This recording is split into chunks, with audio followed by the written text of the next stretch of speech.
वर्तमान भाव में हमें मिले इस जन्म को चार रूप से दुर्लभ बताते हैं। कहाँ हुआ है अपना जन्म? आर्य देश में, आर्य कुल में, जैन कुल में। मनुष्य के रूप में जब हमने जन्म प्राप्त कर लिया है तब हमें समझाते कि भाग्यशाली चार गति के संसार में इससे श्रेष्ठ दूसरा कोई जन्म नहीं है।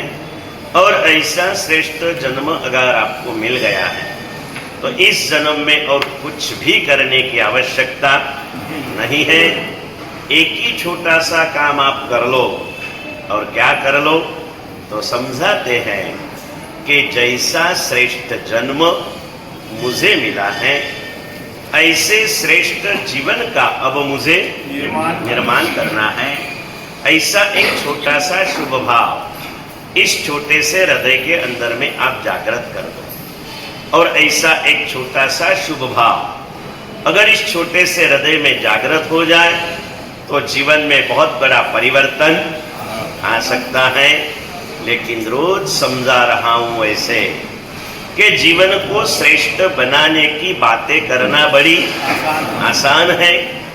वास्तव में अगर जीवन को श्रेष्ठ बनाना हो तो उससे भी आसान है। लेकिन अब मुझे मेरे जीवन को श्रेष्ठ बनाना ही है ऐसा दृढ़ संकल्प करना बहुत मुश्किल है। और संकल्प रहित साधना यानी नींव बिना की इमारत जो दिखने में सुंदर हो सकती है रहने में निश्चित रूप से जोखमी होती है। ताकि संकल्प अगर जो किया जाए तो संकल्प के बल से जानवर भी जिनवर बन सकता है। अद्भुत शक्ति इस संकल्प में समाई हुई है। और जानवर से जिनवर बनने वाले कई भव्य आत्माओं के भव्य इतिहास मैं बोल रहा हूं, आप सुन रहे हैं। हम दोनों क्या कर रहे हैं?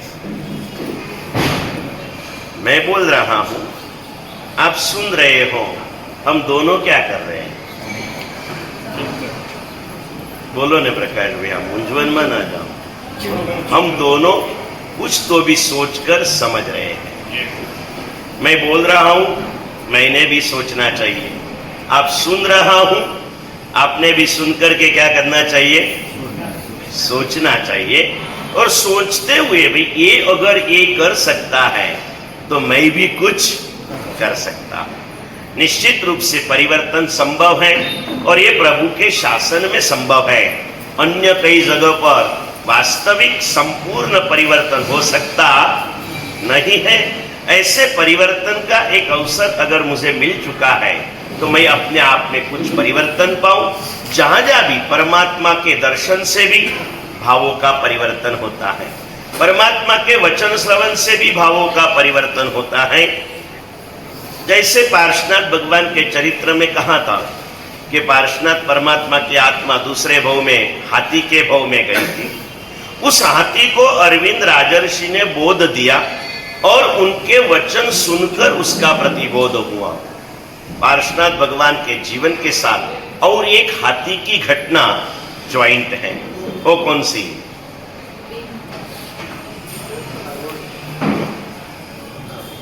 वन हाथी तिहा एक आवे जल सुंड भरी नवरा है।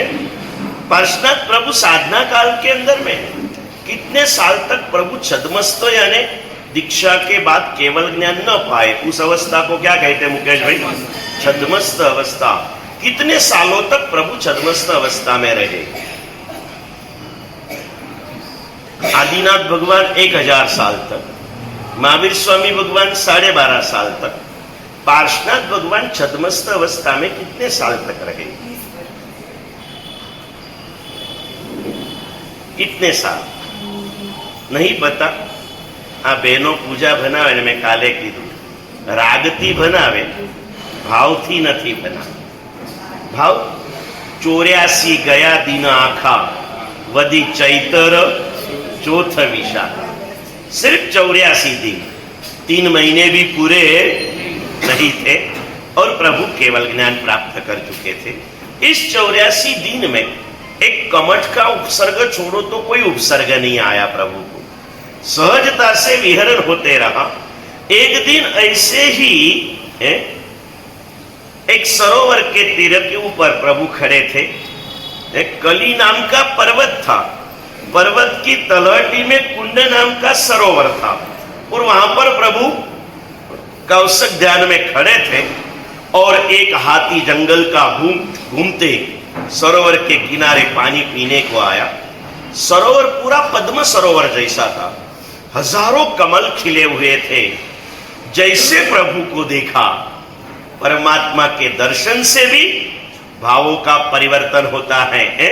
और इसीलिए तो हम कहते हैं ना, दर्शनम देव देवस्य दर्शनम पापनाशनम दर्शनम स्वर्ग सोपानम। परमात्मा के बोलने की भी जरूरत नहीं है, प्रभु के दर्शन मात्र से भी हमारे अंतर की भावनाओं का परिवर्तन हो जाता है। इस पशु को लगा यार, ऐसे प्रभु कोई पता नहीं था, न उस हाथी का कोई पूर्व भाव, उसको जाति स्मरण ज्ञान होने का संकेत मिला है। बस प्रभु को देखा, भावनाएं हो गई, और उस सरोवर में से सुंड में जल लेकर के परमात्मा का चरणाभिषेक किया है। अभिषेक किया प्रभु का, फिर कमल लेकर के प्रभु के चरणों में कमल से पुष्प पूजा कर ली। और वहां पर इंद्र महाराजा प्रभु को वंदन करने को आए। हाथी की ये भक्ति देखकर उन्होंने वहां पर पार्श प्रभु का तीर्थ स्थापन किया। कली नाम का पर्वत था, कुंड नाम का सरोवर था, और इसीलिए उस तीर्थ का नाम 5 साल के पहले नागपुर के घर घर में जो प्रभु पधारे, वो कौन से थे? कलिकुंड पार्श्वनाथ भगवान। एक पशु के हृदय में भी ये भाव हुआ। आज पार्श्वनाथ भगवान के चरित्र की उस घटना को और एक संयोग से पूर्ण करना चाहते हैं। प्रभु पार्श के जीवन में 2 हाथी और 2 सर्पों का इतिहास छिपा हुआ है। दूसरे भाव में, हाथी के भाव में स्वयं गए थे, परिवर्तन पाए। प्रभु के वचन राजर्षि गुरुवर के माध्यम से सुनकर उन्होंने परिवर्तन पाया। वो एक हाथी था। दूसरा ये हाथी स्वयं प्रभु थे। एक हाथी उनसे प्राप्त कर अपने ऊर्ध्वगति को प्राप्त किया। एक भाव में, हाथी के भाव में से परमात्मा की आत्मा स्वयं ऊर्ध्वगति की ओर गई। एक भाव के अंदर में परमात्मा को देखकर हाथी की आत्मा ऊर्ध्वगति में चली गई। और 2 सर्पों के इतिहास, एक छद्मस्थ अवस्था का, एक और एक गृहस्थ अवस्था का। गृहस्थ अवस्था की बात कल अपन ने कर ली। प्रभु कुमार अवस्था में थे और जलते हुए नाग को उन्होंने उद्धार किया। वो धर्मेंद्र पद्मावती बन चुके। 84 दिन की साधना में एक जगह पर प्रभु ऐसे ही कौशक ध्यान में थे। अचानक एक बड़ा सर्प वहां पर आया, नाग था। प्रभु को देखा, सहज भावनाएं हुई। प्रभु के मस्तक ऊपर कोई धूप आ रही थी, तो नाग ने अपना पूरा शरीर सेटअप करके अपनी फना का छत्र परमात्मा के मस्तक के ऊपर धर दिया। जब तक धूप रही वो छत्र के रूप में वही रहा। उसी समय काल में इंद्र महाराजा वहां पधारे। इस नाग की भक्ति देखकर वहां पर उन्होंने तीर्थ की स्थापना की। उस तीर्थ का नाम क्या? नाग बोला तो नागेश्वर बोल दिया। हाँ, अही छत्रा तीर्थ। कौन सा? अही मतलब नाग, सर्प। उसने प्रभु के मस्तक पर छत्र धारण किया, तो उसका नाम क्या हो गया भाई? अही छत्रा तीर्थ। ऐसे तीर्थ, ऐसे नागों को, हाथियों को भी संकल्प के द्वारा अपनी आत्म कल्याण के पथ पर अगर तीर्थंकर परमात्मा के दर्शन या वचन से हो सकता है, हमें तो दोनों भी मिलता है। रोज प्रभु के दर्शन भी मिलते हैं और प्रभु वचन का श्रवण का संयोग भी मिलता है। हम अपने आप में निश्चित परिवर्तन का सिर्फ जरूरत है, संकल्प करो। क्या करो भाई? बाकी सब कुछ हमारे पास में पड़ा है और कुछ भी करने की आवश्यकता नहीं है। पात्रता लेकर के आए हो। फिर से एक बार आप याद करना चाहो न चाहो, मैं आपको याद दिलाते रहूंगा। आपको करोड़ों में से चॉइस करके कर्म सत्ता ने बड़े विश्वास के साथ इस प्रभु के शासन में प्रभुता की प्राप्ति के लिए यहां पर अपनी आत्मा को लाकर के एक मौका दे दिया है। कैसा मौका? एक पदार्थ ये आपको दिया, नंबर 2 का पदार्थ मैंने आपको दिया। कौन सा दिया? अनंत जीव राशि में से 800 करोड़, 800 करोड़ में से 140 करोड़, 140 करोड़ में से 1 करोड़, 1 करोड़ में से 25 लाख, 25 लाख में से नागपुर के 2500 के अंदर में, उसमें भी इतवारी के 500 में मेरा नंबर लगा है। कहाँ लगा भाई? है मैंने आपको समझाया था, भारत भर के अंदर में 4 करोड़ लोग क्रिकेट खेलते हैं, उसमें से 40,000 कोई ना कोई ऊपर की टूर्नामेंट में रहते हैं, उसमें से 4,000 बड़े में आते हैं, उसमें से 30 लोगों को सालाना कॉन्टैक्ट मिलता है, उसमें से कोई भी देश में जाना हो या तो इधर खेलना हो विदेशी के साथ तो 16 का टीम चॉइस हो जाता है। 16 में से आखिरी दिन 12 की जाहिरात होती है और खेलते समय 11 नीचे उतरते हैं, और इन सब में जिसका नंबर नहीं लगा उसको अचानक कॉल आ गया है। वो भी वर्ल्ड कप की मैच थी, फाइनल की मैच थी, और एक प्लेयर को बदलना जरूरी था, और उसमें सोए हुए थे आप घर के अंदर में, और फोन आ गया कि भाई अभी तेरी जरूरत है, तू आ जा। क्या फीलिंग करोगे? ये पदार्थ मैंने सिर्फ बातें करने के लिए आपको नहीं दिए पुण्यशाली, बैठो कभी अपने परिवार में इस पदार्थों की चर्चा करो, है? करो, अपने बेटे को कहो, उस परिवार के साथ मिलकर चर्चा करो, हम कितने सौभाग्यशाली हैं, हमें कितना जबरदस्त मौका मिला है। और जब वो खिलाड़ी जाने के लिए मिलता है और एरोड्राम के ऊपर 100-200 पत्रकार इकट्ठे होते हैं, उसके फीलिंग्स को पूछते हैं, वो कहते हैं मैं फीलिंग्स तो बता ही नहीं सकता, लेकिन एक बात कह दो आपको कि भाई सिलेक्शन कमेटी ने मुझ पर जो भरोसा रखा है, मैं अपने आप को सिद्ध करके बताऊंगा, उनके विश्वास को मैं सार्थक करके बताऊंगा। एक भारत की सिलेक्शन कमेटी, उसने 140 करोड़ में से 4 करोड़ में से 40,000 में से मुझ पर भरोसा बताया है। उसके भरोसों को सफल करने का मैं ईमानदारी से प्रयास करता हूं। क्यों न अनंत जीव राशि में से मेरे मुनीश्वर दादा ने अपने सेवक के रूप में मुझे स्वीकार कर लिया है, मैं उनके भरोसे को सफल क्यों न करूं?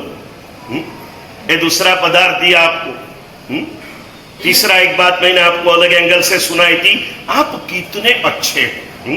आप मतलब मैं आपको आपने क्या सोचना जयेश भाई, હું આટલો સારો છું, ખરેખર સારો છું તો મારા સારાપણાને ટકાવવું છે, વધારવું છે, અને સારામાંથી મારે પૂર્ણ સારાપણાના અભિમાન નથી કરવા, સારાપણાની જાગૃતિથી મારે સારામાંથી પૂર્ણ બનવું છે। પણ આ વાત તમે સ્વીકારવા તૈયાર નથી। તમે સ્વીકારવા તૈયાર જયકુમારભાઈ? પ્રભુએ તમારી પર ભરોસો મૂકીને તમને જૈન શાસનમાં મોકલ્યા છે, તમે પ્રભુના વિશ્વાસને સ્વીકારવા તૈયાર છો? પ્રભુએ તમારી ઉપર જે ભરોસો મૂક્યો બિપિનભાઈ એને સ્વીકારો છો તમે? નંબર બીજું તમને પદાર્થ આપ્યો, કરોડોમાંથી 800 કરોડમાંથી 4 કરોડ 40,000, 4,000, 30, 16, 12, 11 અને એમાંય નંબર નતો, અને અચાનક આવી ગયો। જેને મારી પર ભરોસો કર્યો છે એના ભરોસાને મારે સાર્થક કરવો છે। એક બિપિનભાઈ આવીને બેઠા ને એક પ્રશ્ન પૂછી લો, આપણો સંઘ કેટલા 700-800 માણસનો ખરો, બરાબર છે? જ્યારે ઇલેક્શન થયું 800 જણાએ ભરોસો મૂકીને તમને 17 જણાને અહીંયા ઇલેક્ટ કરીને મૂકી દીધા। હવે તમે તમારી મરજીથી જીવો કે સંઘના હિત ખાતર જીવો? કરો ને। કેમ ભાઈ? 700 જણાએ આપણી પર ભરોસો મૂક્યો છે, એને સફળ કરવો છે, બરાબર છે? હવે 17 માંથી 16 જણાએ બિપિનભાઈ પર ભરોસો મૂકીને એમને પ્રમુખ બનાવ્યા। હવે બિપિનભાઈ હવામાં ઉડે કે 16 ને સાથે લઈને આગળ વધે? બરાબર? આ તો એ બેઠા એટલે એમ કહું, મારે એ કેવું છે, જો તમે 700 ના ભરોસા ઉપર 17 જણા 700 નો ભરોસો સફળ કરો છો, બિપિનભાઈ 16 જણાના ભરોસાને નિભાવવા માટે અને ટકાવવા માટે પોતાની ઈમાનદારી દાખવે। મારે કેવું છે કે આ 700 જણા કે આ 17 જણા છદમસ્ત છે, કદાચ ગામઠી ભાષામાં કે સાવ ગુણહીન છીએ આપણે બધા। સર્વગુણ સંપન્નો સર્વજ્ઞ પરમાત્માએ આપણી ઉપર જે ભરોસો મૂક્યો છે એની કિંમત આપણને કેટલી?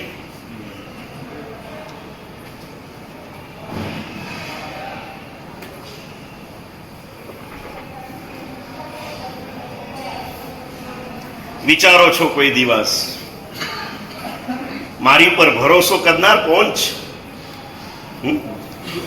અનંત ગુણ નિધાન, જ્યાં અવગુણનો લેશ પણ નથી, જ્યાં સંપૂર્ણ નિર્મળ જ્ઞાનની ધારા છે, અનંતી જીવ રાશિ જેના ચરણોની અંદરમાં ઝૂકે છે, એકેન્દ્રિયોપી યન્મુંચતી અનિલ પ્રતિકૂલતામ, પરમાત્માના પ્રભાવને વર્ણન કરતા વિતરાગ સ્તોત્રમાં કલિકાલ સર્વજ્ઞ પૂજ્ય હરિભદ્ર સુરીશ્વરજી મહારાજા લખી ગયા. હા, એટલે મારે જાણવું હતું તમે જાગો છો કે નહીં. હેમચંદ્ર સુરી મહારાજ લખી ગયા કે પ્રભુ, એકેન્દ્રિય એવો પવન પણ તારી માટે અનુકૂળ વર્તન કરતો હોય તો હું તો પંચેન્દ્રિય સમજદાર પ્રાણી છું, તને પ્રતિકૂળ હું ક્યારે પણ બનીશ નહીં. અને પ્રભુને પ્રતિકૂળ ન બનવું મતલબ પ્રભુના વચનથી પ્રતિકૂળ ન જ. મારા જીવનની દરેક ઘટના પ્રભુ વચનથી પ્રતિકૂળ છે, અને તો પણ હું મારી જાતને પ્રભુના સેવક તરીકે ઓળખાવું છું. કેમ ન વિચારીએ? મને કહો, ફરી એકવાર યાદ આપો બિપિનભાઈ. 700 ભરોસે 17 આવ્યા, 17 ભરોસે તમે રહ્યા, અને દરેકના ભરોસાને તમે ખૂબ સારી રીતે નિભાવી રહ્યા છો. અમારા 2 મહિનાનો અનુભવ કહું તમને કે તમે એને સારી રીતે નિભાવી રહ્યા છો. જો 700 અને 17 ભરોસાને તમે આટલી ઇજ્જત આપો છો, અનંત ગુણ સંપન્ન પરમાત્માએ મારી ઉપર જે ભરોસો મૂક્યો ભૂપેન્દ્રભાઈ, એને મારે નિભાવવાનો કે નહીં નિભાવવાનો?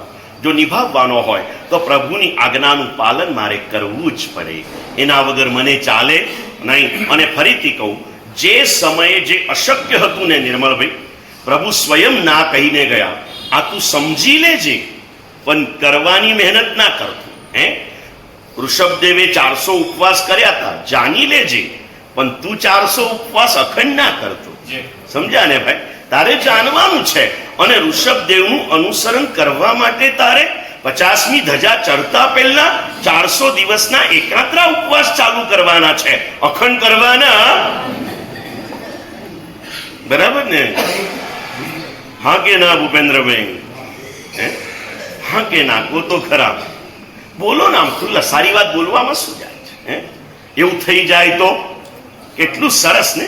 એક પત્તા પહેલા બીજું આવી જાય, આનંદ આવી જાય ને જીવનની અંદરમાં. બહુ ખાધું, ખાઈ ખાઈને બહુ ખોયું, આખીર કરવાનું શું? આવીને ઘણા મળે, મારા સાહેબ સાચું કહું, એટલો આનંદ આવે છે.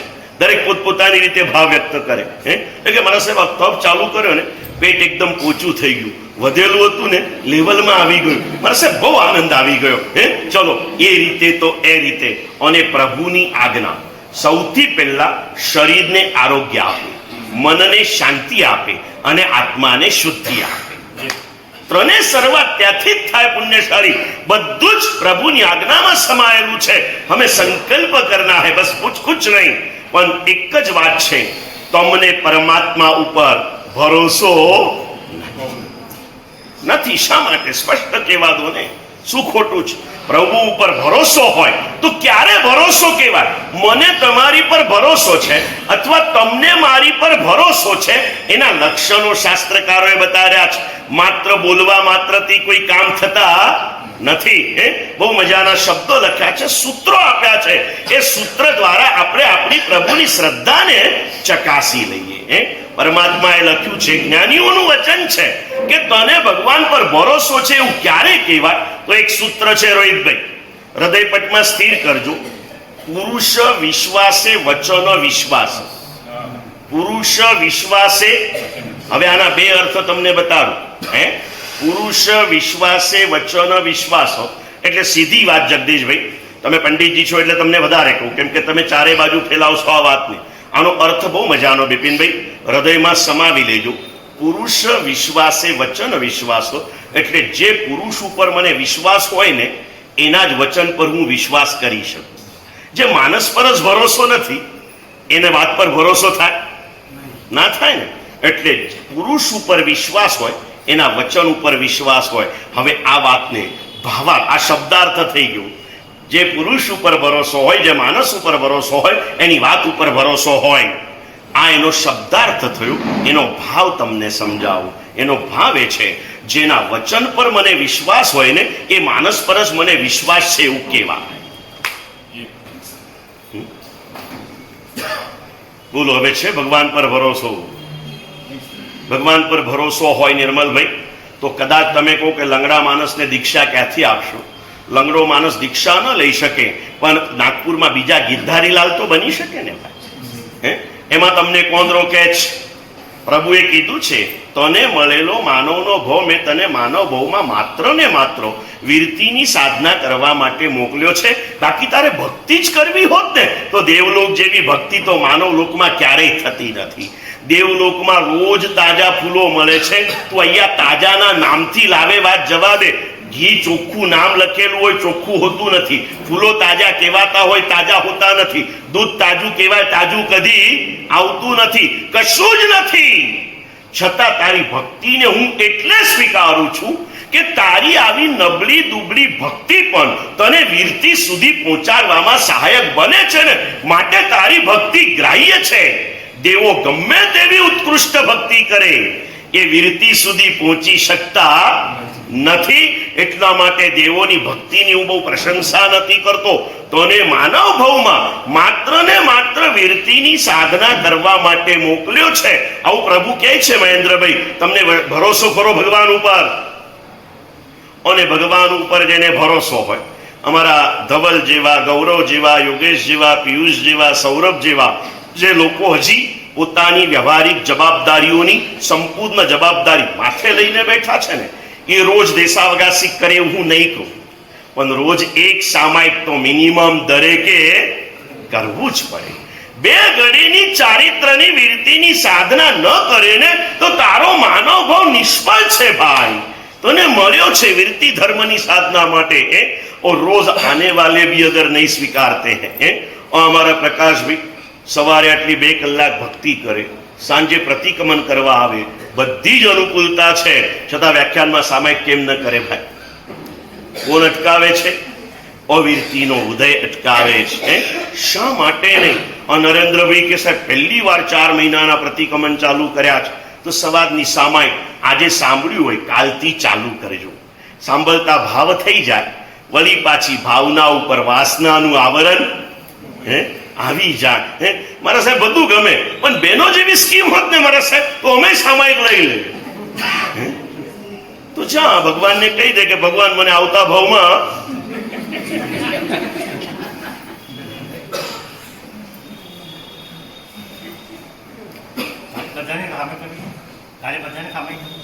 हाँ. और कल का दिन भी एक मंगलकारी दिन है, पुण्यशाली. जो साध्वी जी भगवान धमारिया विराजमान हैं, वो जिस समुदाय के हैं उस समुदाय के नायक पूज्य धर्मसूरी महाराज, कदाच आप लोगों ने नाम सुना होगा लेकिन परिचय नहीं होगा. बंबई की पूरी धरती को इतने बड़े बड़े जिन मंदिरों से सजाने में वो समय था कि इनका बहुत बड़ा सिंह फाड़ो अपने कहिए ने, ऐसा योगदान रहा. उनकी विशेष बातें कल लेंगे. उनके लंबे संयम जीवन की अनुमोदनार्थ कल के दिन तो कम से कम ये निमित्त इन्होंने याद दिया इसलिए, बाकी आज इतना कहा तो काले नीलेश भाई सामायिक ना कपड़ा में आवशो ने भाई. पर्यूषण पहला लॉकर माथी कपड़ा આજે કાઢજો ને. આજે બધા લોકર્સ ખુલ્લા છે. બેંક ચાલુ છે ને આજે? हाँ, बैंक चालू है એટલે ખોલજો. दिल से कह रहा हूं पुण्यशाली, आपको नहीं करोगे प्यार यही रहेगा, इसमें कोई कमजोरी नहीं होगी. लेकिन क्यों नहीं, जो शक्य है उसे क्यों नहीं करते? निर्मल भाई जेवा एक सामायिक न चाले, रोजना देशावगासी कम से कम करवा જોઈએ. मैं कीधु ने मुकेश भाई ने कहूं छू गिरधारीलाल तो बनी जाओ. हवे कदाच हूँ मोक्ष वल्लभ नहीं बनाई सकूं तमने, पण गिरधारीलाल तो बनी शकाय ने भाई. केम न बनी शकाय? पुण्यशाली कईक भावधारा वीरती धर्म की साधना में मुझे चलना है, इसीलिए तुझे यहाँ पर भेजा है. और वीरती के भी बहुत सारे प्रकार, लेकिन बाकी कुछ हो या न हो, सभी पुण्यशाली को कहता हूं रोज एक सामायिक तो होनी चाहिए चाहिए और चाहिए. इस सामायिक के ऊपर एक पूरा, आपको मालूम है बिपिन भाई वगैरह 4-5 हमारे ट्रस्टी यवतमाल हमारे छोटे महाराज की दीक्षा तिथि पे आए थे. उस दिन का पूरा प्रवचन किस चीज के ऊपर था? सामायिक के ऊपर था. एक दिन मैं आपके सामने रखूंगा ये चीज कि सामायिक की क्या महिमा है, सामायिक से कितने कर्मों की निर्जरा होती है और कितने पुण्य का बंद होता है। सारी नेगेटिव पॉजिटिव सारी बातें एक दिन पूरा प्रवचन सामायिक के ऊपर मैं रखूंगा पुण्यशाली, ये करूंगा। लेकिन आज आपको आपके ऊपर भरोसा मेरा नहीं, मुनि सूरत दादा का आपके ऊपर भरोसा है कि ये कुछ करेगा। आपको अगर उन पर भरोसा है तो आपने कल नहीं, कल से कम पर्यूषण तक 10 दिन सभी प्रवचन सामायिक में सुनने का मनोरथ कीजिए। योगेश भैया करो, क्या प्रॉब्लम है? कुछ भी नहीं। और फिर भी कहता हूं सभी प्रॉब्लम की औषध हमारी परमात्मा की आज्ञा का पालन है, हमें करना है। बहुत बड़ा भरोसा। एक बार आज बैठ के अतुल भाई सोच लेना कि प्रभु ने करोड़ों में से चॉइस करके मुझे श्रावक कुल में जन्म दिलाया। कितना मेरे पर भरोसा किया प्रभु ने। आइए श्रावक कुल में आया, मतलब मैं अनंत जीव राशि में से 800 करोड़ में से 100 करोड़ में से 1 करोड़ में से 25 लाख में से 2500 का नागपुर और 500 के इतवारी संघ में मेरा नंबर लगा। मुनि सूरत दादा ने अपने भक्त के रूप में मेरा स्वीकार किया। मेरा नसीब कोई सिकंदर बन गया। एक दादा का भरोसा मुझ पर है ना, मैं भी उस पर भरोसा करूं। और आगे बढ़कर एक छोटा सा एक एग्जाम्पल आपको दिया था, ये इसलिए याद देता हूं सुमुख भाई आपको। अभी परवादी राज आ रहे हैं, अपने आप को तैयार करना है कि नहीं मैं कोई आलतू फालतू आदमी थोड़ा हूं। हमारा महाराष्ट्र में जइए ने એટલે પેલા રખડું છોકરાને શું કહેવાય? મુંબઈનો મવાલી કહેવાય। શું કહેવાય ભાઈ? જૈન કુલમાં કોઈ આવો જીવ નથી આવ્યો। ફરીથી કહું, માત્ર પુણ્ય લઈને નહીં, શું લઈને જૈન કુળમાં આવ્યા રોહિતભાઈ? પાત્રતા લઈને આવ્યા છીએ। 800 કરોડમાંથી આટલા બધામાં આપણો નંબર लाग्यो છે। परमात्माए मारी पर भरोसा કર્યો છે। इस मुनि सूरत दादा ने मुझ पर भरोसा करके मेरे जैसे नाचीज व्यक्ति को अपने सेवक के रूप में स्वीकार किया है ना, मैं प्रभु के विश्वास को सफल करूंगा। अब मैं कैसा हूं? मैं अपने आप को कमजोर मानता हूं, पापी मान रहा हूं। दुनिया में कोई मुझे कह दे मैं नहीं सुनता हूं, लेकिन कुछ बात आए तो अपने आप को मैं खा लेता हूं। नहीं यार, मैं कितना पापी, मैं कितना पापी। तू क्यों पापी? तू पापी नहीं है, तू बहुत अच्छा है, पुण्यशाली। कैसे? और इसके लिए मैंने आपको सेठ की भाषा में एक एग्जाम्पल दिया था। जिसका बंगला 5 करोड़ का हो, गाड़ी 1.25 करोड़ की हो, बंगले में फर्नीचर 50-60 लाख का हो, उसका मालिक कभी भिखारी होता? जिसके देव महान हो, जिसके गुरु महान हो, जिसका धर्म महान हो, उसका साधक, उसका सेवक कभी पापी नहीं होता है, कभी कमजोर नहीं होता है। योग शास्त्र में कलिकाल सर्वज्ञ श्री लिख के गए कि जिनो देवो कृपा धर्मो गुरव यत्र साधव। जिसे परमात्मा जिनेश्वर भगवान राग द्वेष से मुक्त परमात्मा परमात्मा के रूप में मिले हैं, दयामूलक धर्म जीवन जीने के लिए मिला है, और धर्म का मार्ग बताने वाले पंच महाव्रतधारी सदगुरु भगवंत मिले हैं ना, ये श्रावक जीवन भी वंदन करने लायक है, प्रशंसा करने लायक है, अनुमोदना करने लायक है। आपके श्रावक जीवन को कली काल के सर्वज्ञ भी वंदन करते हैं। जाने दो अनंत तीर्थंकर परमात्मा भी चतुर्विध संघ को वंदन करते हैं ना, उसमें आपको भी वंदन वो कर रहे हैं। इतना सुंदर मेरा स्वरूप है। इस स्वरूप तक मुझे, इस स्वरूप की दिशा में मुझे आगे बढ़ना है। भावनाएं हो जाती है, लेकिन वापिस वासनाएं सवार होकर भावनाओं को दबाती है। नक्की करो, निश्चित करो पुण्यशाली, मुझे कुछ करना है। एकाद इतिहास एवो पण बनाइए अतुलभाई।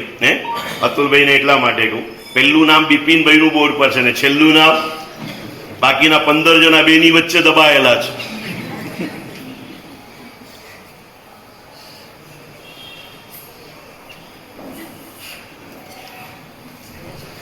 इस चातुर्मा पर्युषण में नक्की करो, आज एक मीटिंग अर्जन बोलाओ बिपिनभाई, અને આમ લાગણીથી બધાને આપણે કઈ ઇતિહાસ કરવો છે। આ વખતે આપણે 17 જણા નવ ઉપવાસ કરીએ।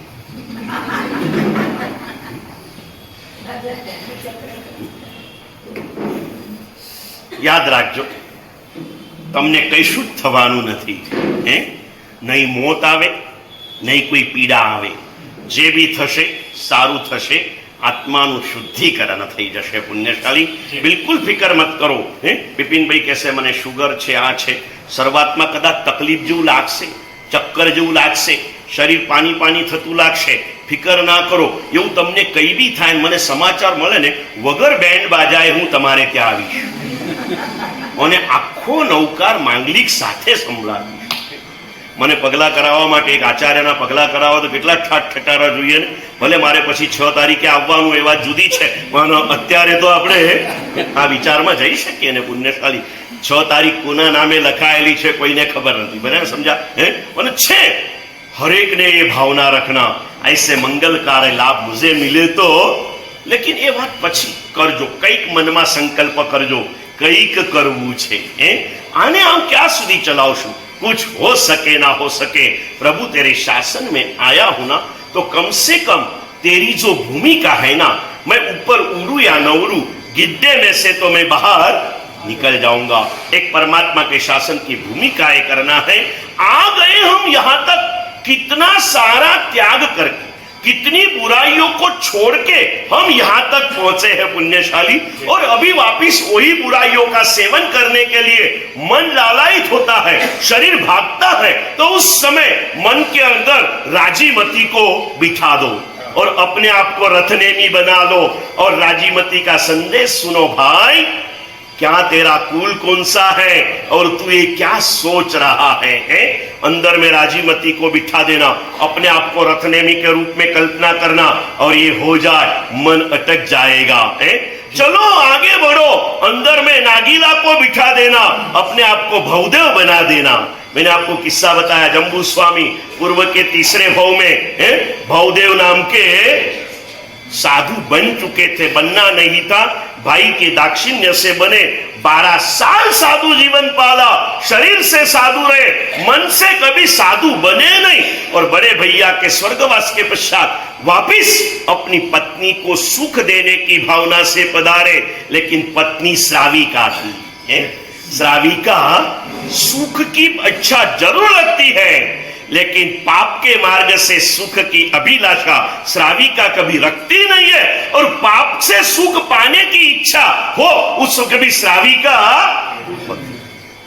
सुख पाने की इच्छा जरूर हो, लेकिन पाप के रास्ते से नहीं हो. ये भावना. और नागीला ने उसे समझाया क्या कर रहा है. बाजू के बालक को बुला के वोमिटिंग कराया और पीने का भाव बताया. मुनि ने कहा क्या सोच रहा है तू, कि भाई ये वमन किया हुआ तो कुत्ता खाता है, तू थोड़ा खाएगा, तू इंसान है. और नागीला ने भवदेव को कहा आप परोपदेश पांडित्य क्यों करते हो? आप क्या करने को आए हो? आपने भी वमन किया हुआ संसार, उसे वापिस भोगने के लिए तो आए हो. और जागृत हो गई आत्मा, उत्तम आत्मा थी ना, 2 भाव में मोक्ष में जाने वाली आत्मा थी, जागृत हो गई. क्या कहती है? मैं तो तेरे लिए आया हूं, मैं कुछ मेरे लिए आया नहीं हूं.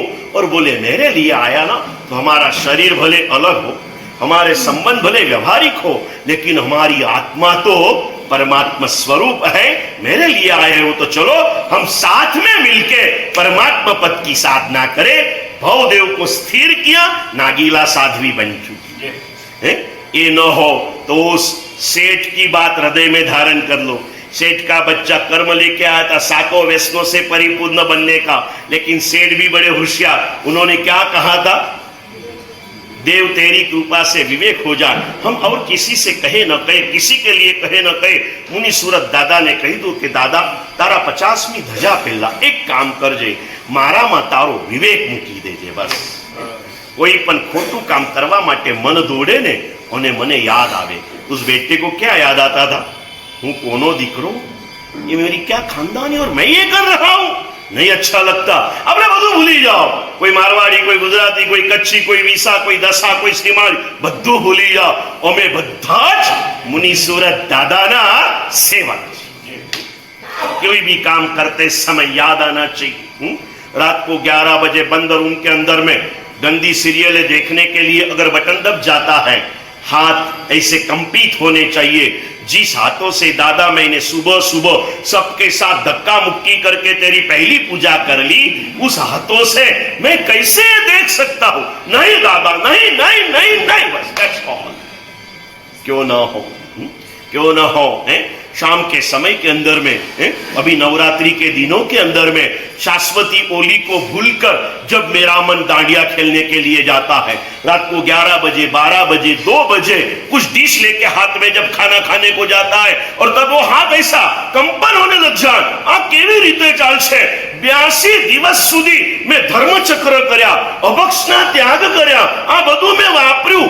લોકોએ આ સંઘના શ્રાવકોએ પોતાના મા બાપની પણ સેવા ન કરનારા જમાનામાં જેનું મારે કોઈ રિલેશન નથી એવા લોકો દુનિયાના કરોડોપતિ અબજોપતિ ધંધાની અંદરમાં 200-500 ના માલિકોએ આવીને એક નાનકડા માણસની જેમ મારી ભક્તિ કરી છે. મારે ભક્તિની ઇજ્જત સાચવવી છે. ફેંકાઈ જાય ડીશ અને દોડી જાય પગઘર તરફ તો માની લેજો કે તમારો તપ સફળ છે, તમાरो तप सफल है. क्या भावनाएं होनी चाहिए, क्यों न होनी चाहिए. हृदय की भावधाराओं को उत्कृष्ट दिशा में लेके जाओ. मैं कौन है, हूं कौन, भूली जाओ તમારા બાપ દાદા ને બધાને. कम से कम ભગવાનની તો લાજ રાખશો કે નહીં રાખો? ભગવાનની તો લાજ રાખો. કોનો મુનિ સુરત દાદાનો સેવક कोई होटल में देखाय, कोई लारी ऊपर देखाय, कोई गल्ला ऊपर देखाय, कोई बारनी अंदर में देखाय, नवरात्रि ना गरबा में देखाय, शेम शेम पोतानी जात ऊपर थी जाए. धिक्कार छूटे पोतानी जात ऊपर. हूं अहिया कहती आयो ने.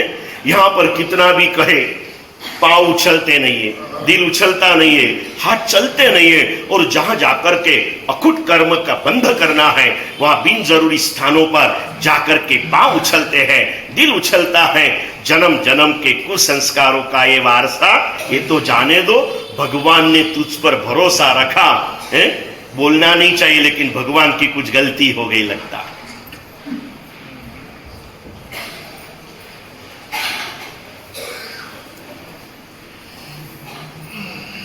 तीन बातें बता दी आपको. कौन सी कौन सी? पहले करोड़ों में से चॉइस करके हमें स्कूल में जन्म दिया.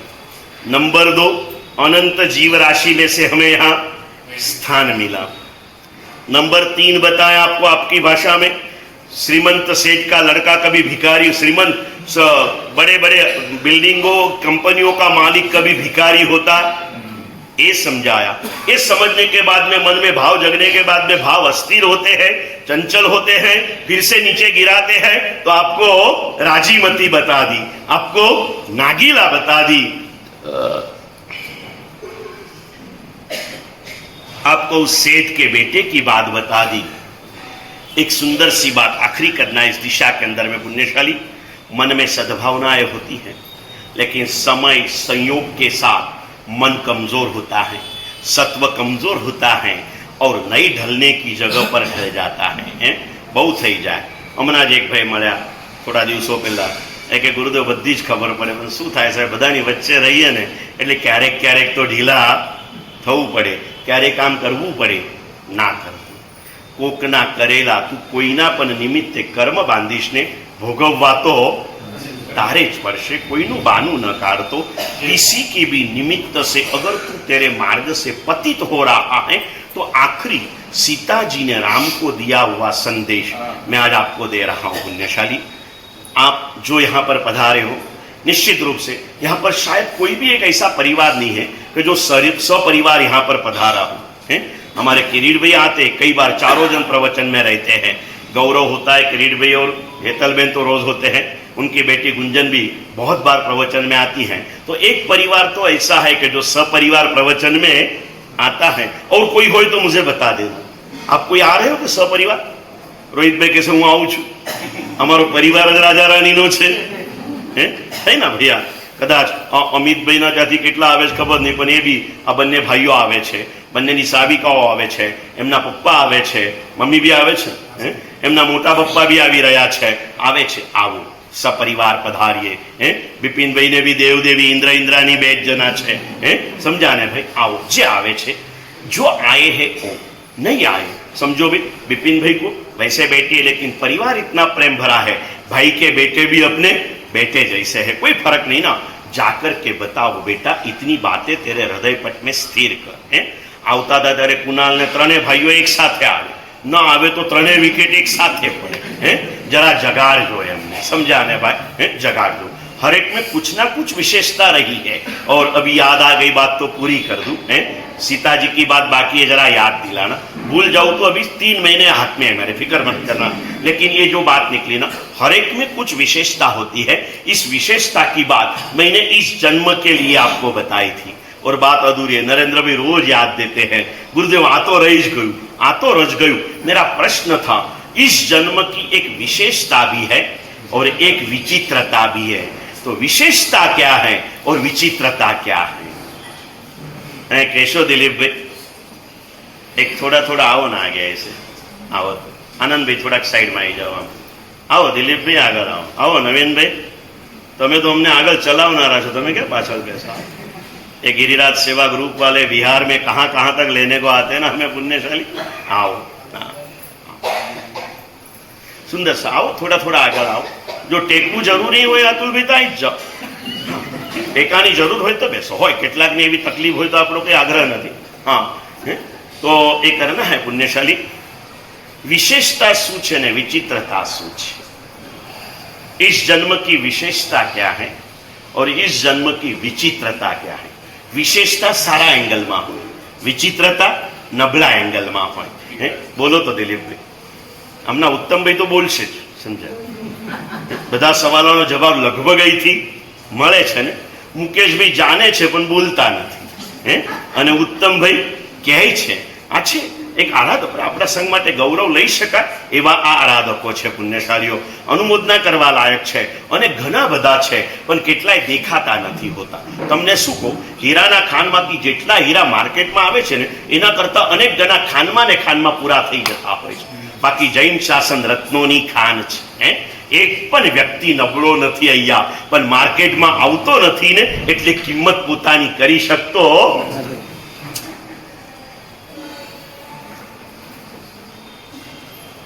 बोलो तो मूलचंद जी, आप तो चिंतक भी हो, हैं? इस जन्म की विशेषता क्या है और विचित्रता क्या है? चलो हूं कह दो। बोलो तो विपिन भाई बोलता था, कहीं बोलो तो, बोलो बोलो ने, घबराओ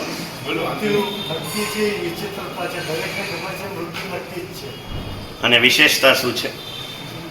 चलो कुछ ना कुछ, हर जवाब में कुछ ना कुछ तो रहता है, लेकिन संपूर्ण जवाब चलो मैं आपको दे दूं। अगर अच्छा लगे तो याद रखना, नहीं तो बहुत कुछ भूल चुकते हो, ये भी भूल जाना। सच्चे दिल से कहता हूं, इस जन्म की एक विशेषता ये है कि अनंत काल के पश्चात ये हमें मिला है। अनंत काल के पश्चात हमें मिला है, ये इसकी विशेषता है। और विचित्रता क्या है अजीत भाई, आप तो बोलो। अनंत काल के पश्चात है हमें मिला है, ये इसकी विशेषता है, लेकिन बहुत थोड़े समय के लिए मिला है, ये इसकी विचित्रता है। એટલે બહુ સીધી સાદી ગુજરાતી ભાષામાં કહું તો ઘણા લાંબા સમય પછી મળ્યો છે અને બહુ થોડા સમય માટે મળ્યો છે। મેં ફોર એક્ઝામ્પલ કહેતા હું, 12 વર્ષે અમેરિકાથી છોકરો ઇન્ડિયામાં આવે અને 12 કલાકમાં પાછો જવાનો હોય, એના મા બાપ ને મિત્રો શું કે આના કરતા ના આવ્યો હતો? એટલે કદાચ આપણે બી આપણી જાતને આના કરતા માનવ જન્મ ન મળ્યો હોત તો એવું કહી શકાય? પિયુષભાઈ, ના કહેવાય। આ વિશેષતા છે અને આ વિચિત્રતા જ। હવે વિચિત્રતા તો પલટાવાની નથી, વિશેષતાને પામવાનો પ્રયત્ન કરીએ। फिर से एक बार शास्त्रीय भाषाમાં કહીએ, અનંત કાળ પછી આ મળ્યો છે અને બહુ થોડા સમય માટે મળ્યો છે। સીધી સાદી સમજીએ ભાષામાં, લાંબા સમય પછી મળ્યો છે ને ટૂંકા સમય માટે મળ્યો છે। લાંબા સમય પછી મળ્યો છે આ ભવ, એની વિશેષતા છે, અને બહુ થોડા સમય માટે મળ્યો છે ને એની વિચિત્રતા છે। પણ જેને આપણે પલટાવી નથી શકતા, એમાંથી કેટલું મેળવી શકાય એમ છે ને, એ મેળવવાની કોશિશ આપણે કરી લેવી જોઈએ। लंबे समय के बाद हमें मिला है, थोड़े समय के लिए मिला है, लेकिन इस थोड़े समय के अंदर में हम लंबी गलतियों को सुधार सकते हैं। मानव नो जन्म मळ्यो, महावीर नो धर्म मळ्यो, आवो संयोग नहीं आवे फरीवार। और उसके आगे लिखा जन्म मळी गयो, विशेषता है। પણ મર્યા પછી ગુજરાતના બે શબ્દો ઉજાળવું અને ઉજાળવું. ઉજાળવું અને ઉજાળવું એટલે છે ભંગારમાંથી શણગાર બનાવવો, એનું નામ ઉજાળવું. અને શણગારને ભંગાર કરી દેવો એનું નામ ઉજાળવું. એક ચોમાસું આવી જાય ને તો ધરતી શણગાર સજી લે, અને ભૂકંપ આવી જાય તો આખી શણગારેલી ધરતી. આપણે શું ઈચ્છીએ? આપણે શું ઈચ્છીએ પુણ્યશાળી? બહુ મજાના શબ્દો લખ્યા. ઉજાળવું કે ઉજાડવું એ નક્કી બીજું કોઈ નહીં કરી શકે. એ તારા જીવન માટે તું પોતે જ કરી શકીશ. બહુ મજાના શબ્દો લખ્યા. મનોજભાઈ આવી જાય ને એટલે ગીત યાદ આવી જાય. સમજ્યા કે નહીં તમે? હા, એટલે બહુ મજાના શબ્દો લખ્યા પ્રવીણ દેસાઈએ કે જન્મને ઉજાળવો છે માનવીના હાથમાં. ઉજાળવો હોય તો તારા જ હાથમાં જ. मराठी कवि के लेखक के संत कही गया कि तुझा जीवनाचा खरा शिल्पकार तूच आहेस. तेरे जीवन का शिल्प निर्माण तू ही कर सकता है. कोई तुझे बता सकता है, समझा सकता है, लेकिन चलना तो तुझे ही पड़ेगा. બહુ મજાના શબ્દો લખ્યા છે. જન્મને ઉજાળવો છે તો પ્રકાશ બી જોઈએ ને, તો પ્રકાશ બી બતાવી દીધો, બધું જ બતાવી દીધું. હવે બાજી તારા હાથમાં છે. બહુ મજાના શબ્દો લખ્યા હરીશભાઈ કે જન્મને ઉજાળવો છે માનવીના હાથમાં, ધર્મનો પ્રકાશ છે માનવીના સાથમાં, સંતોનો સંગ મળ્યો ભક્તિનો રંગ મળ્યો, આવો સંયોગ નહીં आवे परिवार, नहीं आवे परिवार. मिला है संयोग. थोड़े समय के लिए हम सोचते रहेंगे और कब समय पूरा हो जाएगा कोई भरोसा नहीं है. क्यारेक याद करजो क्यारेक कालने कालनो भय છે. દુનિયાની કાલ નક્કી છે, મારી હોય અથવા ન હોય. ક્યારેક ને ક્યારેક આવા કોઈ પદોનું ચિંતન કરજો, સ્મરણ કરજો. અને એટલા માટે દુષ્કૃતને આવતીકાલ ઉપર રાખજો, સુકૃતને આજે કરી લેજો. સુકૃતને શું કરી લેજો? આજે કરજો. હમણાં થતું હોય તો આજ સુધી કોઈ રાહ જોતા नहीं. जो अभी हो सकता है उसको शाम तक भी लेट मत करो. और जो बुरा काम है वो अगर आज किए बिना चलता है तो उसको कहां कहां तक दूर दूर तक ठेल दो. मैं तमने अंतरिक्षजीની શિબિરમાં પેલા અમરાવતીના બાળકે કીધેલું પદ કીધેલું તમને ખબર છે ને? બે પદ જે કાયમી આપણે કહેતા હતા, કલ કરના સો આજ કરના સો अब अवसर बीत जाएगा फिर करेगा. આ જન્મથી સાંભળતા આયા, પણ એના ટીચરે એને શું કીધું હતું? મેં તમને કીધેલી આ વાત યાદ है योगेश भैया? आज करना सो कल कर, कल करना सो परसों, इतनी भी क्या घाई है, अभी जीना है कई परसों. અને છોકરો મને પૂછે गुरुजी क्या करना? मैंने बोला दोनों बात सही है. अच्छा करना है तो मेरी बात मानना, बुरा करना है तो હા. પિક્ચર જોવો છે તો જોવાશે ને ભાઈ, ચોમાસા પછી જોવાશે. અત્યારે શું લેવા દેવા છે? પછી જોવાશે. અત્યારે કાંઈ નથી. પછી પાવભાજી, ભેળપુરી આ બધું કચરો ખાવાનું મન થાય તો મનને કહેવાનું ખવાશે ભાઈ. ભૂંડના ભાવમાં આ જ બધું ખાવાનું છે. માનવના ભાવમાં હારું હારું ખાઈ લે ને. હવે કચરો શા માટે ખાય છે? ના થઈ શકાય. માનવનો ભાવ મળ્યો છે ને. ભેળપુરી ને પાણીપુરી ખાવાનું મન થાય તો મનને કહેજે દોસ્ત આ તો પશુના ભાવમાં બી મળી જશે. માનવનો ભાવ મળ્યો છે, જૈન ધર્મ મળ્યો છે, પર્યુષણા જેવું પર્વ આવ્યું છે. ખાઈ ખાઈનો તો બહુ ખોયું. હવે નથી તું 80 દિવસનો તપ કરી શક્યો તો 8 દિવસના ઉપવાસ તો तू करी सके. मनोज भाई विचार करे मेरी बिटिया कर सकती तो मैं तो बाप हूँ बाप, मैं क्या नहीं कर सकता हूँ. जिसकी बेटी कर सकते उसका बाप क्या नहीं कर सकता, कर सकता है. लेकिन मारा साहब मुझे 9 दिन रोज भक्ति कराना पड़ता ना, मुझे उसमें मजा आती है. तेरे को क्या बताऊं, खाली पेट अंदर से आवाज आती है. पेट भर के बोले तो यहाँ से आवाज निकलती है. जरा पेट खाली हो ने એટલે એનો અવાજ જરા રૂંધાઈ જાય, એટલે ખેંચીને બોલવા જાય એટલે અહીંથી આવે અને હજી ખેંચે એટલે. और नाभि से जब नाद निकलता है ना, ગુરુજી અમારો અંતરનાદ, નાભીનો નાદ જ્યારે निकले ने ત્યારે જ आत्मा परमात्मा बने बने भावधाराओं में चलो। निश्चित रूप से कुछ तो भी त्याग करना है, तब करना है। मिला है मानव का अवतार, जिस प्रभु को प्राप्त कर पशु भी तीर गई।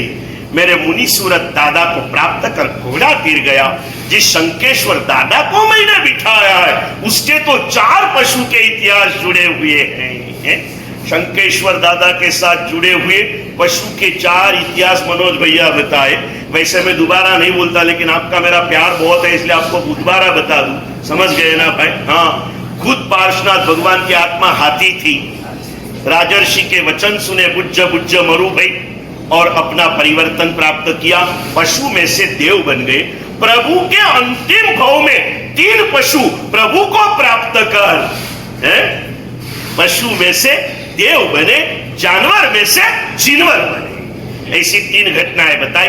एक तो प्रसिद्ध जो आप कई बार गाते हो, जलते हुए नाग को भगवान ने नौकार सुनाया, वो चला गया। ऐसे एक नाग की बात भी अभी स्टार्टिंग में मैंने बता दी। प्रभु की विहार अवस्था थी, केवल ज्ञान हुआ नहीं, दीक्षा हुई है, और प्रभु एक जगह पर कौशक ध्यान में है। ऊपर से धूप आ गई, बाजू में से सर्प निकला था। सर्प ने देखा, ये प्रभु, क्या उसको पता वो कोई धर्मेंद्र नहीं था, वो कोई पद्मावती मां नहीं थी। कमट के उपसर्ग में तो उन्होंने बचाया। ये तो सहज जानवर की गति में गया हुआ सर्प योनि का देव था। धर्मेंद्र पद्मावती तो नाग का रूप करके आए थे, बाकी वो देव गति के अतिथि थे। ये तो पशु ही था, जानवर था। और भगवान को देख के भाव जागृत हुए और पीछे सेटअप करके अपना पूरा फने का छत्र भगवान के मस्तक पर कर दिया। इंद्र महाराजा ने उस नाग की भक्ति देखकर वह पार्श्वनाथ प्रभु का तीर्थ स्थापन किया और उसका नाम रखा अहि छत्रा। अहि मतलब सर्प, सर्प ने इस भूमि पर प्रभु को छत्र धरा। ये इतिहास बताया। वो सर्प जानवर में से देवगति प्राप्त कर मुक्ति का रिजर्वेशन करके गया। उसी भव में हे पार्श्वनाथ भगवान छद्मस्त अवस्था में है, विहार करते कली पर्वत की तलहटी में कौशक ध्यान में रहे हैं। बाजू में कुंड नाम का सरोवर है और वन हाथी एक पानी पीने के लिए वहां आया। भगवान को देखकर हृदय में भावधारा जागृत हो गई। सुंड से पानी लेकर के प्रभु के चरणों में स्नान कराया। सरोवर में से कमल ला के प्रभु के चरणों में धर दिए। और इंद्र महाराजा ने इस भक्ति के स्मरण में कली पर्वत और कुंड सरोवर के नाम से कली कुंड तीर्थ की पशु भी पावन बन गए। जिस परमात्मा को प्राप्त कर और किसी के लिए मत सोचे, अपने आप के लिए सोचे। पशु वो पावन થઈ ગયા, હું માનસ છું, કેમ ન પાવન બનું? લાવ કરું, कई तो करूं ने, करना है। कुछ सोचिए विलेश भाई, थोड़ा सा मन कमजोर करके पीछे हट गए। चलो फिर भी करावन और अनुमोदन में जुड़े हुए हैं। धर्म चक्र तक करवामांथी थोड़ा ढीला पड्या विलेश भाई, पण कराववाना लाभार्थी भी छे અને માત્ર પૈસા આપીને નથી છૂટી ગયા। આ 5 પરિવારને ધન્યવાદ એટલે આપજો। એ 5 પરિવારવાળા રોજ બેસનામાં ભક્તિ કરવા પર આવી રહ્યા છે। નહીં તો પૈસા આપીને હાર તોરા લેવા વાળાનો કોઈ તોટો નથી। જાત મહેનત કરી રહ્યા છે, એવા બી પુણ્યશાળીઓ છે। નીચેથી ઉપર જાય ને ઉપરથી सीधा વચ્ચે આવ્યા બી નથી, છતાં હું અનુમોદના કરું છું। કેમ? જે કરી રહ્યા છે સારું, એની अनुमोदना करवी એ મારો ધર્મ છે અને એ अनुमोदनाનો ધર્મ। और मैं समझाता हूं जगदीश भाई, सबसे अधिक पुण्य और कर्म के पुण्य का बंध और कर्म की निर्जरा अनुमोदना से होती है। किससे होती है? करवानी मर्यादा છે। करवानी मर्यादा આપણે વાત કરે ને શરૂઆતમાં, કે પેલા માજી અમના ગયા, લગભગ 59 કે 60 વર્ષથી તપ અખંડ કરીને એ ગયા, બરાબર છે। પણ કદાચ વધારે કર્યા હોત, 8મા વર્ષે ચાલુ કર્યા હોત ને 100મા વર્ષે પૂરા થયા હોત તો 92 વર્ષી તપ થયા હોત, 93 તો न થયા હોત ને। करने की मर्यादा है, कराने की भी मर्यादा है। कराने की मर्यादा कैसे आते मौलिक भाई? दादर ज्ञान मंदिर ની વાત તમને કરું। એક ભાઈએ આવીને ટ્રસ્ટીઓને વિનંતી કરી, આ મારી ભાવના છે સંઘમાં સામુદાયિક વર્ષી તપ થાય, મારી કોઈ તાકાત નથી, હું પૈસા આપી દઈશ, જો તમે વ્યવસ્થા કરી શકતા તો કરાવો, પણ એક ધ્યાન રાખજો, ક્યાંય મારા નામનું બોર્ડ લગાડવાનું નહીં। આખો વર્ષી તપ મારા તરફથી, મને હિસાબ બતાડવાનો નહીં, દર મહિને બિલ આપીને પૈસા લઈ લેવાના.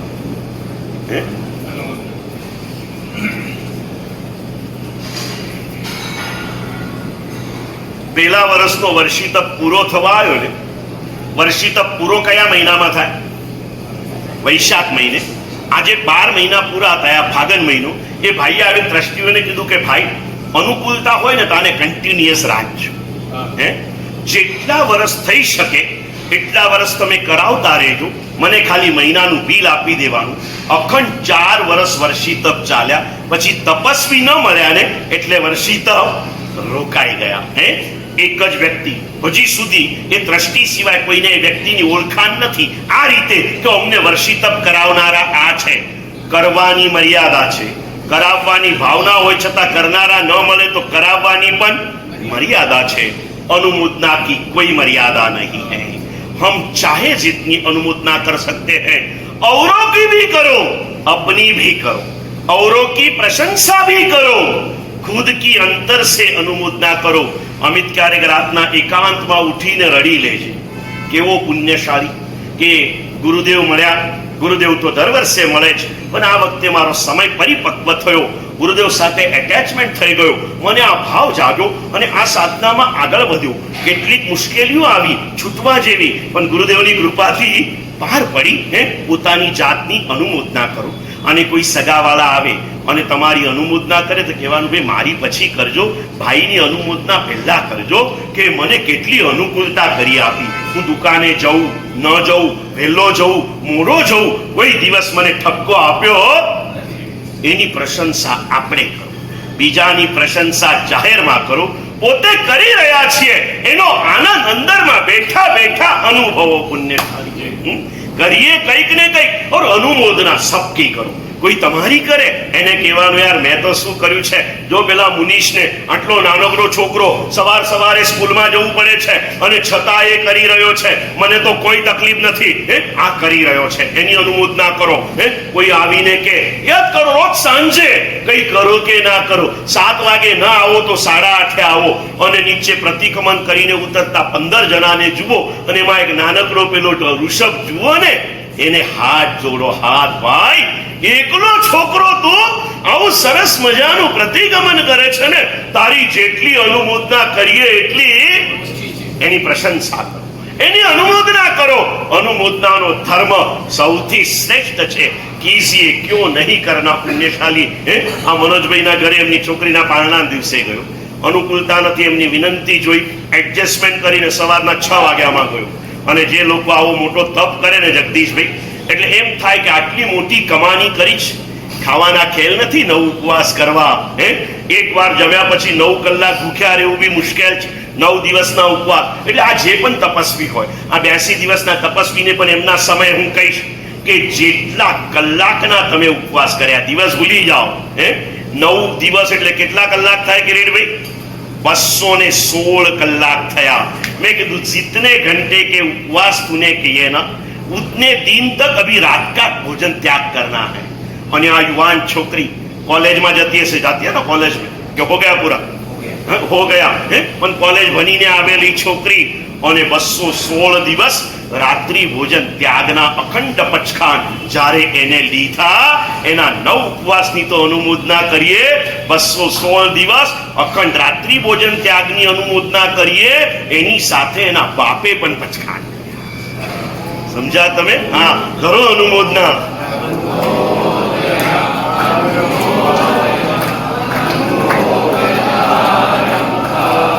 सुंदर है भावनाएं, सुंदर साधनाएं है। आखा परिवारे विपिन भाई 4 जनाए रात्रि भोजन त्यागना पचखान लीधा, 5 जनाए मम्मी साथे आ अनुमोदना। जे पण घरमा धर्मचक्र थई रह्या छे ए दरेके मानसिक तैयारी करवानी छे। अभी मैं लाइफ टाइम तक और कुछ करूं न करूं, रात्रि भोजन का तो त्याग मैं करूंगा, परमात्मा की आज्ञा का इतना पालन तो मैं करूंगा। रात्रि भोजन नो त्याग करवानो। एना पछी त्रीजी बातनी भूमिका बताई दूं। अच्छे भाव हो जाते हैं, अच्छे भाव वापिस गिरते हैं, उसे कैसे संभालना, इसीलिए मैंने आपको 3 घटनाएं बता दी। एक राजीमती बता दी, एक नागीला बता दी, एक सेठ का बेटा बता दिया। अभी आपको सीता की बात कह के आज हम रुकेंगे। पुण्यशाली महासती सीता आते हैं, जीवन में संयोग आवशे, आमांथी घણા ધર્મચક્ર તપ કરનારા હશે, એને બી પ્રસંગ આવશે। વાતો સાંભળીને નિશ્ચિત ભાવોમાં પરિવર્તન આવ્યું છે ને આવ્યું છે, પણ ભાવના ઉપર વાસના સવાર થઈ જાય છે ને, ભાવનાઓ બધી ઢીલી પડે। મારા સાહેબ બધું બરાબર, પણ મારા સાહેબ શું છે સાહેબ, મારો એકનો એક સાળો છે, તને એકનો એક સાળો છે, નસીબદાર છે તું। બાકી ઘણાને સાળો હોય તો સાળી ના હોય ને સાળી હોય તો, કારણ કે હવે ઘરમાં દીકરી થાય એટલે દીકરો ના હોય ને દીકરો થાય તો દીકરી ના હોય। તું નસીબદાર છે કે તને એક સાળો છે, અને મારા સાહેબ એક જ સાળો છે, અને એના છોકરાના લગ્ન છે સાહેબ, અને બધું જ મેં જ ગોઠવેલું છે સાહેબ। એટલે એક દિવસ રાત્રિ ભોજનની મને છૂટ તમારે આપવી પડશે। આવું મને કદાચ માની લો કે મૌલિકભાઈ આવું કહી દે, એક સામે નજરમાં હવે એ છે ને એટલે એમનું નામ લઉં તમને, એ કહી દે ત્યારે મૌલિકભાઈને કહું છું, બધું આયોજન તારા સસરાએ અને સાળાએ એક સારા જમાઈ તરીકે તારી પર મૂક્યું હોય ને, તો હવે તારો ધર્મ એ બને છે રાતનું આખું આયોજન તું દિવસમાં કન્વર્ટ કરી દે। અભક્ષના મેનુને તું ભક્ષની અંદરમાં કન્વર્ટ કરી દે। અને કોઈ પૂછે કે ભાઈ કેમ આટલું બધું પરિવર્તન, એ કૈસે હો ગયા? કદાચ દર્શન વલ્લભને ભૂલી જજો, 13 વર્ષે આવ્યા છે ને ફરી આવશે કે નહીં આવે એ મુનિ સુરત દાદા જાને, મને ખબર નથી। પણ કોઈ તમને पूछे कि विपिन भाई केम आप एकदम आटू चेंज केम, सडन चेंज क्यों हो गया आपके अंदर में? बोलना आज तक मैं ये मानता था कि मैं तबगत संघ का प्रमुख हूं, लेकिन आज गुरुदेव ने बताया मैं मुनि सूरत स्वामी का सेवक हूं। प्रमुख ना रूप में घमंड आवी सके, सेवक समर्पण भावना में जीवतो होय। प्रमुख एक व्यवहार छे, सेवक तारू जीवन छे। सेवक बनामा जवानुं। आ धवलने ने निपमने भी कहूं, ભાગ્યશાળી માનો પોતાની જાતને, નાનકડી ઉંમરમાં મોટી સેવાનું સૌભાગ્ય મળ્યું। ये सौभाग्य 13 साल के पास, पहले निकुंज और मौलिक के पास था। ये भी दोनों ऐसे लड़के दिखते थे, ऐसा समय था। मिला है सौभाग्य, इसे सफल करो, जीवन को पृष्ठ भाग पर लेके आओ। भावनाएं होती है, कई संयोग आते हैं जो हमें धर्म से शिथिल बना देते हैं, श्रद्धा से कमजोर बना देते हैं, गिराने की कोशिश करते हैं, और मन कहता नहीं यार आज नहीं, अभी तो देखेंगे यार, जाएंगे, सब कुछ है। लेकिन ठीक है ना, मारा साहब बीजू तो कई नहीं, पर हमें शू साहेब पेलू काश्मीर जवानुं छे साहेब, त्यां बधुं मळे के न मळे એટલે 10 દિવસ તો સાહેબ છૂટ રાખવી જ પડશે। જા તારે તારો ધર્મ છોડવો પડે ને, એ સ્થાનમાં જવાનું છોડી દેજે। તારા ધર્મને છોડતો, પણ મારું આખું ફ્રેન્ડ સર્કલ છે, પહેલાથી બધું પ્રી પ્લાનિંગ થઈ ગયું સાહેબ। હવે નહીં જઈએ ને સાહેબ તો દોસ્તીમાં બધું બંદૂક થઈ જાય। એ થઈ જાય ત્યારે સીતાજીએ રામને આપેલો સંદેશ આજે કહી દઉં પિયુષભાઈ કે કાલે આવશો પાછા?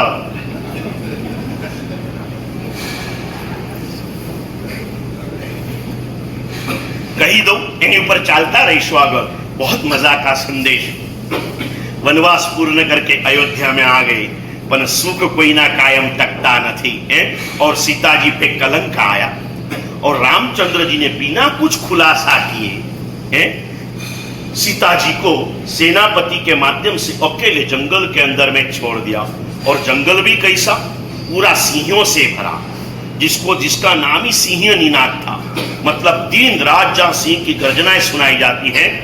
गर्भवती पत्नी को ऐसे भयंकर जंगल में छुड़वा दिया, मरने से भी ज्यादा अधिक पीड़ा यहां होती है ना। और सेनापति ने जब उसे वहां छोड़ा, कारण पूछा, लेके गए थे झूठ बोल के, शिखर जी की यात्रा का मनोरथ पूरा करने के नाम से लेके गए, और भर जंगल के बीच में जब उन्हें रखा, नीचे उतरने का कहा, उतरे, और सेनापति को पूछा कि क्या कारण? बोल नहीं पाए सेनापति। बहुत समझाया था राम को सभी ने, लेकिन राम ने किसी का माना नहीं है, और सीता जी को वहां छोड़ा।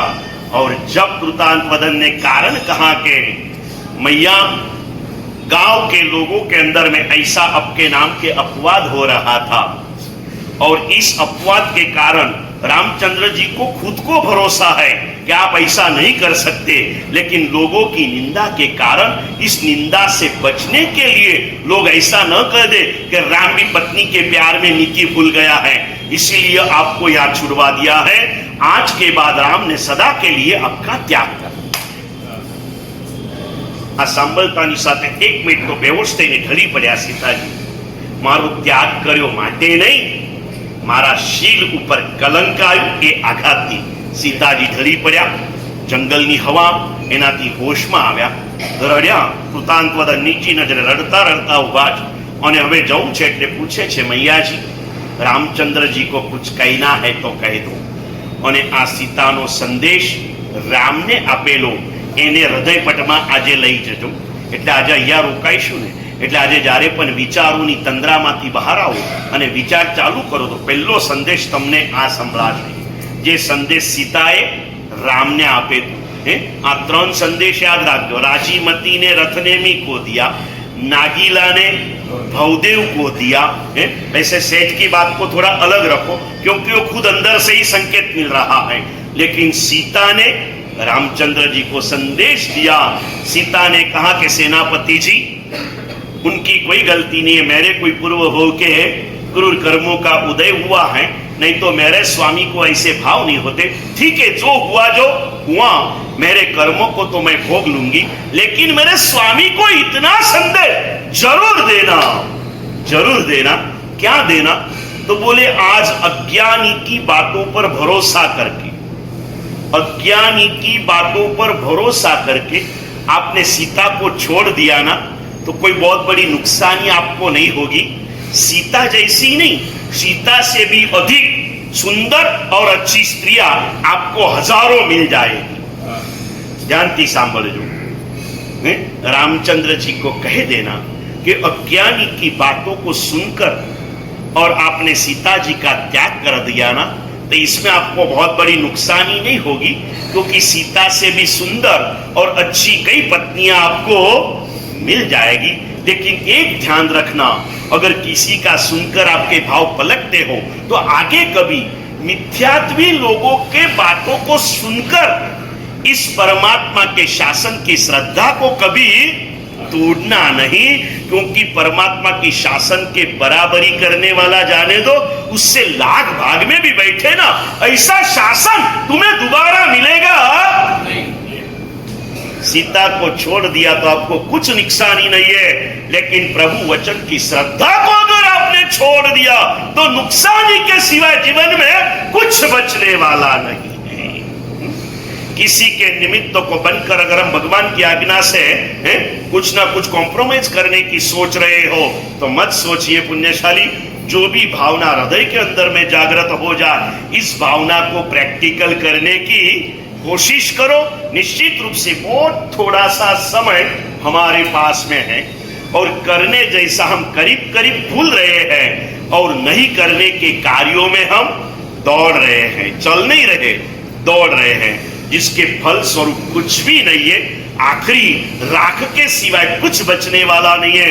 इसके पीछे दौड़ रहे हो, हमारा तन, हमारा मन, हमारा धन और हमारा समय संपूर्ण निरर्थक प्रयासों के अंदर में जा रहा है. कुछ सार्थकता जीवन में लाने के लिए भूले भटके राही को कुछ तो भी प्राप्त कराने के लिए ज्ञानियों ने पर्युषणा महापर्व जैसा पर्व बताया है. અને હવે મામાનું ઘર કેટલે દીવો બળે, वैसे आत्मा की दीपावली, अध्यात्म की दीपावली, पर्युषणा महापर्व सिर्फ 3 दिन बीच में बचे. कितने दिन भाई हैं? वैसे आज का गणो तो 3 दिन, बाकी तो 2 ही दिन, 10, 11 और 12 शनिवार से पर्युषणा महापर्व प्रारंभ हो रहे हैं. एक छोटी सी बात अतुल भैया हृदय में लेके जाओ. एक अनुमोदनीय आपको उदाहरण दूं. राजस्थान में पाली करके गांव है, वहां पर शुक्रवार सांझ को सारी दुकानें जो बंद होगी ना, वो 8 तारीख 9 तारीख के बाद दुकानें खुलेगी. एक भी दुकान, 400 करोड़ोपति परिवार वहां पर बसे हुए हैं. करीब करीब सब कपड़े के बिजनेस में हैं और भी बिजनेस है. पर्युषण के 10 दिन, पर्युषण के पहले दिन से लगाकर जब तक पर्युषण का वरघोड़ा पूरा न हो तब तक कोई भी दुकान खोलता नहीं है.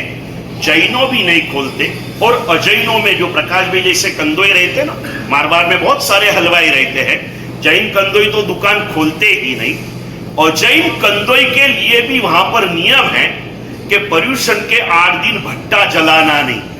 धंधा करना है तो 8 दिन के पहले माल बना लेना। जिस हलवाई ने पर्यूषण में भट्टी जलाई, उस हलवाई की दुकान से 12 महीने तक कोई भी जैन खरीदी नहीं कर सका है? करेंगे हम लोग, नागपुर वाले सब सुखी हैं।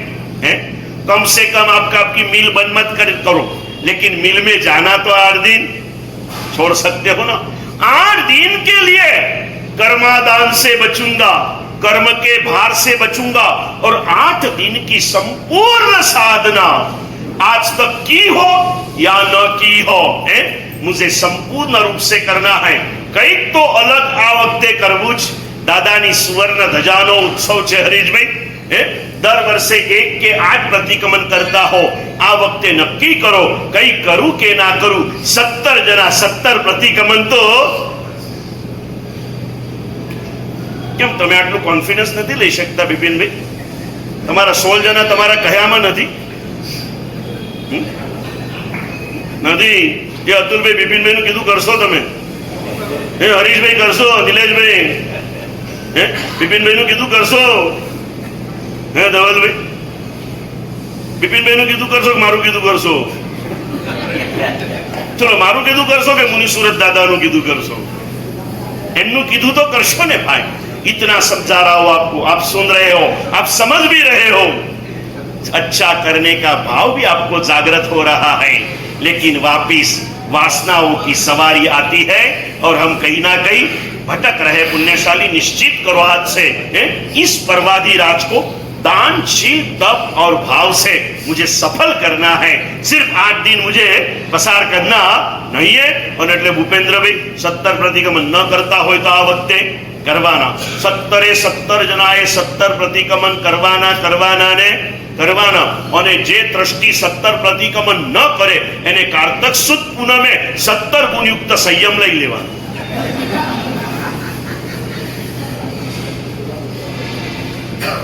कीजिए पुण्यशाली भाग्यशाली हो, आपके सेवा काल में ऐसा सुंदर चातुर्मास आपको मिला है।